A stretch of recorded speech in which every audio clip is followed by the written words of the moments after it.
So this is ostensibly the first running session of the AC part of the layout. I've got a freight train and a passenger train, all Marklin stock. A diesel and an electric. I was quite surprised how slow I could get the running on this, on the freight train. So the two lines are wired in. They're old metal 1970s coaches that I rewired, and they were in a bit of a bad way, so gosh, I had some serious trouble with them. Just to get the four that I had running in this state took some serious work. The wheels were out of gauge, so I used the back-to-back gauge to fix the wheels. The lights were so-so. I put one light in the green one here, which was a Primex, the discount one. Look at this diesel coming through. Who says Marklin trains can't be made run slow? That's like a 1960s model, and the other one is probably the same. So this is it. This is the first two trains running. I'm running in the same direction because I just like the way they come down this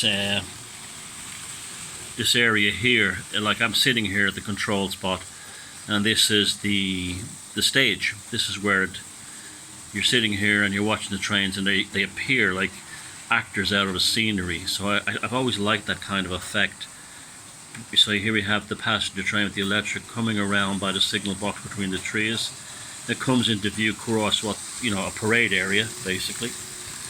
And here comes the diesel very slowly, making its way as it would through the industrial area, not going too fast, and then coming itself onto the parade area.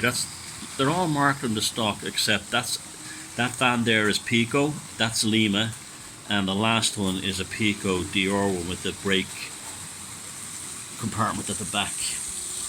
So all in all, very happy, especially getting the coaches to light up. That was the biggest effort, and especially the one that with the tail lights at the end. So Arcadia Junction Mark III is basically now up and running. So hopefully I'll have the AC track done. I'm working from the inside out, so I know the DC tracks already work, but I want to make sure everything's running. I've never had a Marklin layout before, so I want everything running spick and span. So that's it. Arcadia Junction Mark IV, and happy days.